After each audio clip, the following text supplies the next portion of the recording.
I locked the bathroom door and sat on the cold tile, my knees pressed against my chest. Tears were streaming down my cheeks, and I didn't try to stop them. My brother Josh's voice was still coming from behind the door, screaming at me, blaming me for everything. Like it always did. My mom was also somewhere nearby, her screams coming from the kitchen, and I just wanted everything to be quiet, if only for a minute. It all started out of nowhere, as usual. Josh had come into my room, again without knocking, and taken my headphones. When I asked him why he had done it, he laughed and said I was hysterical.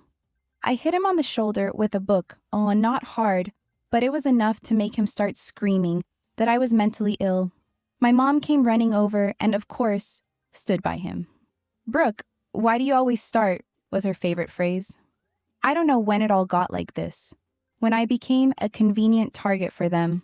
My brother is my mom's favorite. He doesn't clean up after himself. He forgets to take out the trash.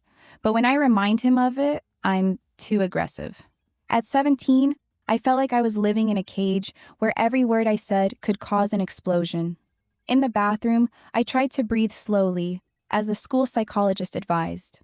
But the thoughts rolled in waves. What if I just leave? Run away? Who will look for me? I cried again. Not because I wanted pity. I was just tired. Tired of being the one who was always at fault. I didn't come out of the bathroom for about an hour. When I came out, Josh was already sitting on the couch playing video games. Mom was cooking dinner. I walked past them, not talking to anyone. I wanted to scream, but I couldn't waste another tear on this family's indifference. We sat in silence at dinner. The scraping of a knife on a plate was the only sound in the room. Mom glanced at me briefly, then looked away. "Are you in a bad mood today?" she asked, but it wasn't concern, more sarcasm. I didn't answer.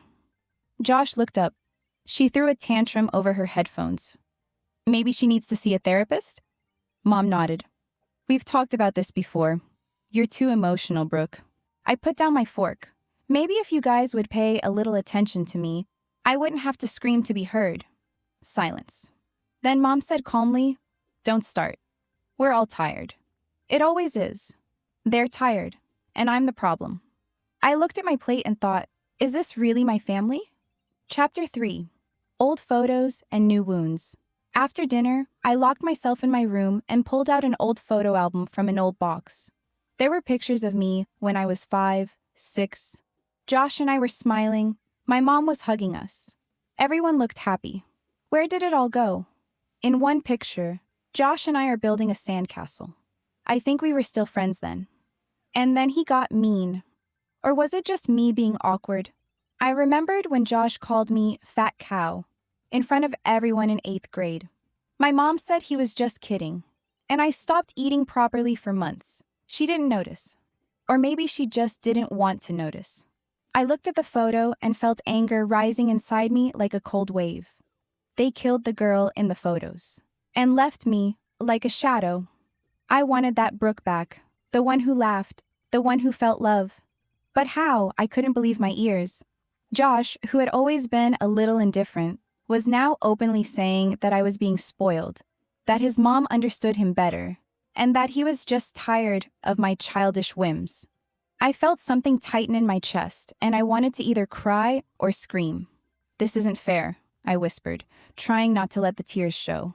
"You don't even want to try to understand me."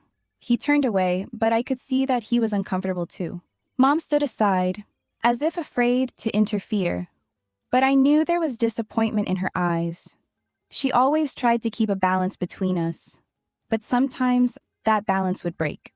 "I think we're all a little at a dead end," she said, finally turning to us. "But if we don't talk now, it's only going to get worse." I felt my heart pound with hope. Maybe this was a chance to keep our family from completely breaking up. "Okay," I said. "Let's try to understand each other, no matter how hard it might be." Josh nodded and, without looking me in the eye, said, "Maybe we should start by listening instead of blaming." I sighed, but agreed. Because if we don't, this fight will be a big wound for all of us. After that night, when we finally started talking without shouting, there was a moment of silence in our family, like before a storm. Mom cooked us dinner, and we all sat down at the table silent. The pause was unusual, but I felt a glimmer of hope in it. Josh began first. I, I just felt like you were the center of attention all the time, and I wasn't. I felt like you always wanted to be better than me, and Mom could see that. His voice was quiet, almost unsure, and I could tell that these weren't just claims, but real emotions he'd been holding back for a long time. It wasn't easy for me, he continued, because I felt like you were getting everything from praise to help. I just wanted my mom to notice me more.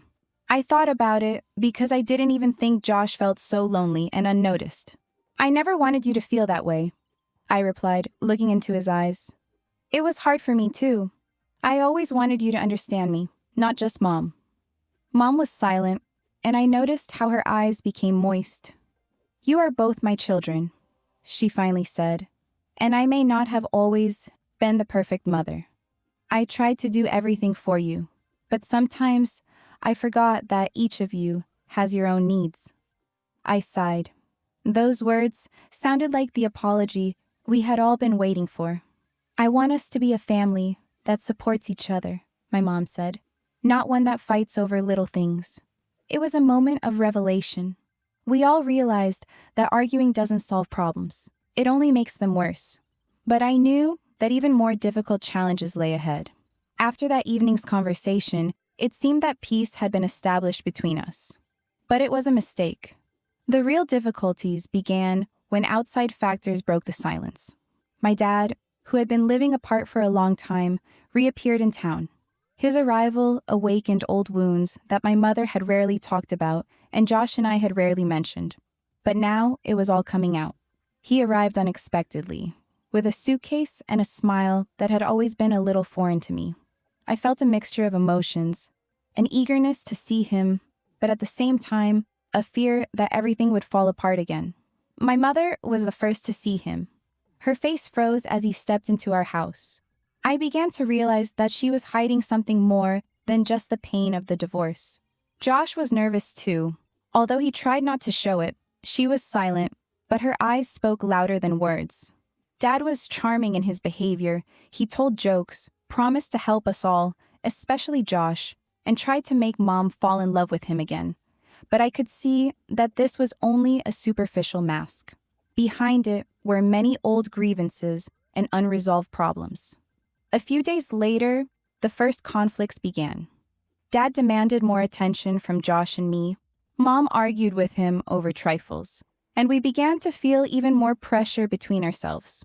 One evening, after a loud quarrel between Mom and Dad, I began to understand. If we did not unite, our family would simply fall apart. It was impossible not to feel it. Each of us was on the verge of emotional exhaustion, and small problems turned into explosives. I began to think that something had to be done, because it was impossible to tolerate this anymore. The next few days were a constant test. The feeling that our home was a tightrope about to snap grew stronger. I could see my mother trying to hold on, but her eyes would occasionally show a weariness that she couldn't hide. Josh had become even more withdrawn, and my father, though he tried to be a good guy, would often fight with my mother over little things. One evening, after another loud fight, I sat in my room and cried. I couldn't understand why we couldn't just be a family like normal people. Why was every day a struggle for us? Suddenly, Josh knocked on my door. I wasn't ready for him to come, but he sat down next to me and silently took my hand. It's hard for me too, he whispered, but I don't want you and I to be enemies. It was the first time in a long time that he and I had a real conversation. Not because of arguments. We sat together for a long time, shared our thoughts, and planned how we could help Mom. The next day, we decided to talk to Mom. It turned out that she was also afraid that our family would fall apart. She said that she often felt lonely and did not know how to save us. This conversation was a turning point. We realized that only together can we get through this difficult period and overcome all the problems. After that conversation, things began to change a little. Josh and I agreed to support each other more and conflict less over trifles. Mom, although still tired, became more open and talked about her feelings more often. Even Dad began to behave a little differently. He tried to help with the housework, did not get involved in our quarrels, and even invited us all to dinner together.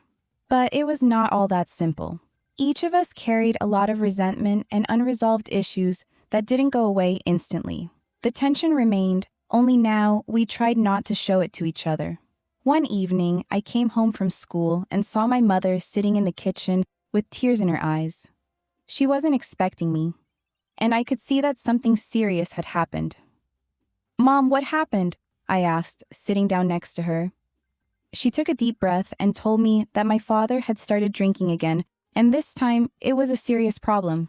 She was afraid to go through the pain and disappointment she had felt before. I felt the fire of determination burning inside me again. We couldn't just sit and watch our family fall apart. We had to act before it was too late. I hadn't slept much that night. Thoughts swirled in my head like a storm. How to help my mother, how to protect Josh and myself, how to stop this chaos in our family. I realized that I couldn't stay silent any longer. The next morning, at breakfast, I dared to speak. "Dad, we all love you, but your drinking is becoming a problem. I'm scared for Mom, for Josh, and even for myself. Maybe we should get help?" Dad shrugged, as if he didn't care, but I saw a kind of trembling fear in his eyes. It was the first real reaction in a long time. Mom supported me. "We can all get through this, but only if we are together and open. Dad, please think about it." Josh was silent, but I felt that it was important to him. We all understood that there was a difficult path ahead, but it was a step in the right direction. Then the first changes began. Dad went to counseling. We all visited a family therapist together. It was difficult, sometimes painful, but for the first time in a long time, I felt that we had a chance at real family harmony. Family therapy was our new challenge. At first, it wasn't easy. We weren't used to opening up to each other so honestly. In the first sessions, I noticed how each of us tried to defend ourselves, avoid the truth, and shift the blame onto others. Mom would cry sometimes, Dad would be withdrawn, and Josh would be distant. But over time, things started to change. We began to understand that you can't heal wounds by hiding them under the bed. Being open was painful, but liberating. I shared my fears that our arguments would leave scars on me for life, that I was afraid of losing my brothers and Mom. Josh shared his pain from feeling ignored. Mom talked about the disappointments and fears that had built up over the years. Dad, although he didn't always believe in himself, began to admit his mistakes and strive for change. We understood that this was just the beginning, and that our journey would be long. But what was important to me was that we all tried and did not want to give up. A few weeks after starting therapy at home, small changes began to appear that seemed almost imperceptible. But for me, they were a real breakthrough. Josh began to come to me again, not only when he needed help with his homework, but also just to talk. He stopped ignoring my successes and even sincerely supported me. Mom, although she looked tired, began to smile more. She finally allowed herself to show her emotions, not being afraid to be weak. It seemed to me that new hope appeared in her eyes. Dad tried too. His gaze became less empty, and sometimes he even sought our communication himself, although sometimes he closed in on himself. But the biggest challenge for all of us was learning to forgive, not just each other, but ourselves. One night, as we were sitting on the couch, my mom called and said she wanted to talk. She apologized to us for all the mistakes we had made and promised to fight for our family. That was the first time I felt like we were truly starting to heal. After that night, small but important changes began to happen in our family. We all started paying more attention to each other, not just mechanically doing our duties, but really listening and supporting each other. Josh stopped shutting himself off in his room, and I learned not to take everything personally. My mom and I often spent evenings having conversations that had previously been impossible, honest, open, and without fear of offense.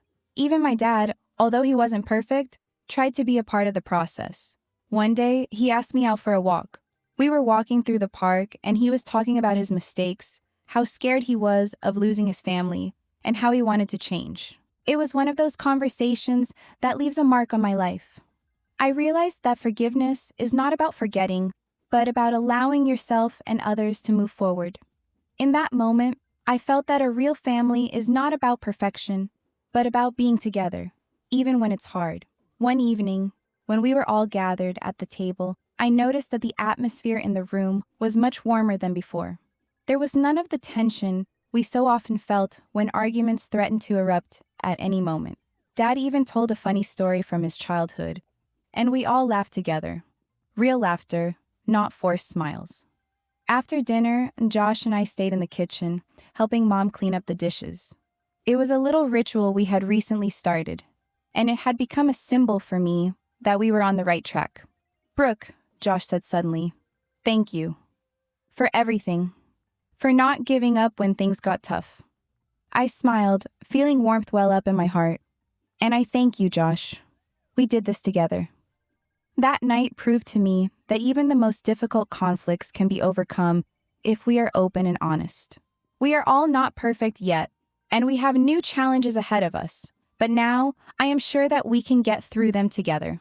A few months passed, and I could no longer imagine our lives as they were before, with constant arguments, misunderstandings, and pain.